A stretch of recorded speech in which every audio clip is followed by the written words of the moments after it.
Radhe Radhe guys, welcome back to my channel Radhe Krishna Varsha Jaiswal. तो आप सभी कैसे हो? कान्हा जी की कृपा से आप सभी ठीक होंगे। तो गाइस, आज हम लोग आषाढ़ मास के कृष्ण पक्ष में जो एकादशी होती है उसे हम योगिनी एकादशी कहते हैं। तो उसी की व्रत कथा को सुनेंगे और जानेंगे कि 2025 में आषाढ़ मास में कृष्ण पक्ष की जो एकादशी होती है वो कब है। योगिनी एकादशी 2025 एकादशी तिथि की शुरुआत 21 जून सुबह 7:18 पर शुरू होगी। एकादशी तिथि समापन 22 जून सुबह 4:27 पर समाप्त होगी। उदया तिथि के अनुसार 21 जून को ही योगिनी एकादशी का व्रत रखा जाएगा। अभी हमने जाना कि योगिनी एकादशी 2025 में कब है। तो आइए अब हम लोग व्रत की कथा सुनेंगे, योगिनी एकादशी व्रत कथा। इस कथा सुनने से पहले आप थोड़े से हाथ में तिल और पुष्प रख लें।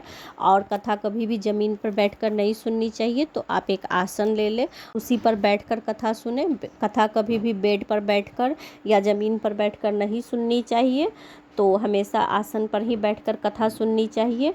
तो आइए अब हम लोग कथा सुनते हैं। तो बोलिए कृष्ण कन्हैया की जय, राधा माता की जय, विष्णु भगवान की जय, लक्ष्मी माता की जय, एकादशी व्रत की जय, लड्डू गोपाल की जय। जय जय श्री राधे, जय जय श्री राधे, जय जय श्री राधे।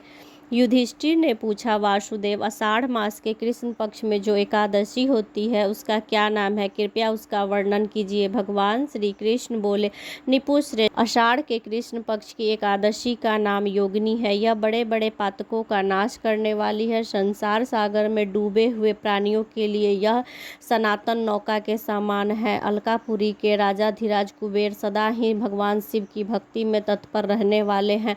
उनका हेममाली नामक यक्ष एक सेवक था जो पूजा के लिए फूल लाया करता था। उसकी पत्नी का नाम विशालाक्षी था। वह यक्ष कामपाश में अबाध्य होकर सदा ही अपनी पत्नी में आसक्त रहता था। एक दिन हेममाली मानसरोवर से फूल लाकर अपने घर पर ही ठहर गया और पत्नी के प्रेम पास में खोया रहा, अतः कुबेर के भवन में न जा सका। इधर कुबेर मंदिर में बैठकर शिव पूजा कर रहे थे। उन्होंने दोपहर तक फूल आने की प्रतीक्षा की। जब पूजा का समय व्यतीत हो गया तो यक्षराज ने कुपित होकर सेवकों से कहा, यक्ष दुरात्मा हेममाली क्यों नहीं आ रहा है?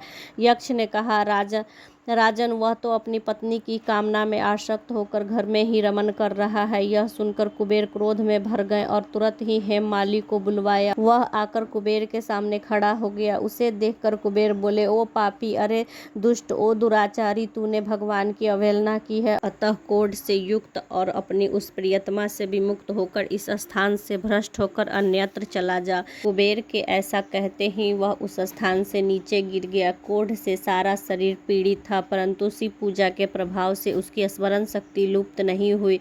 तदंतर वह पर्वतों के श्रेष्ठ गिरि शिखर पर गया। वहां पर मुनिवर मार्कंडे जी के उसे दर्शन हुए। पाप कर्मा यक्ष ने मुनि के चरणों में प्रणाम किया। मुनिवर मार्कंडे ने उसे भय से कांपते हुए देखकर कहा, मुझे क्रोध के रोग ने कैसे दबा लिया? यक्ष बोला, मैं कुबेर का अनुचर हेममाली हूँ। मैं प्रतिदिन मानसरोवर से फूल लाकर शिव पूजा के समय कुबेर को दिया करता था। एक दिन पत्नी के सहवास के सुख में फंस जाने के कारण मुझे समय का ज्ञात नहीं रहा, अतः राजाधिराज कुबेर ने कुपित होकर मुझे श्राप दे दिया, जिससे मैं क्रोध से आक्रांत होकर अपनी पत्नी प्रियतमा से बिछड़ गया। मुनि श्रेष्ठ, संतों का चित्त स्वभावतः परोपकार में लगा रहता है। यह जानकर मुझ अपराधी को कर्तव्य का उपदेश कीजिए। मार्कंडे जी ने कहा, तुमने यह सच्ची बात कही है, इसलिए मैं तुम्हें कल्याणप्रद व्रत का उपदेश करता हूँ। तुम आषाढ़ मास के कृष्ण पक्ष की योगिनी एकादशी का व्रत करो। इस व्रत के पुण्य से तुम्हारा क्रोध निश्चय ही दूर हो जाएगा। भगवान श्री कृष्ण कहते हैं, राजन, मार्कंडे जी के उपदेश से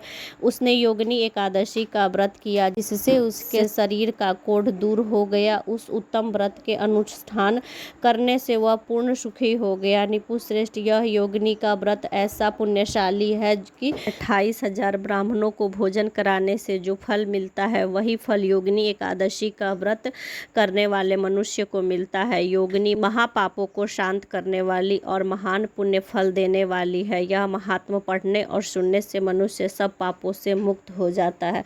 तो बोलिए विष्णु भगवान की जय, लक्ष्मी माता की जय, राधा माता की जय, कृष्ण कन्हैया की जय, लड्डू गोपाल की जय, एकादशी व्रत की जय। जय जय श्री राधे, जय जय श्री राधे, जय जय श्री राधे। गाइस, इस वीडियो में हमने जाना कि आषाढ़ मास की योगिनी एकादशी व्रत कथा और योगिनी एकादशी कब है 2025 में। तो गाइस, कथा ज़रूर से हमें सुनना चाहिए। आप व्रत करें या ना करें, कथा हमें ज़रूर से सुनना चाहिए। भगवान की कथा सुनने से बहुत ही पुण्य फल की प्राप्ति होती है।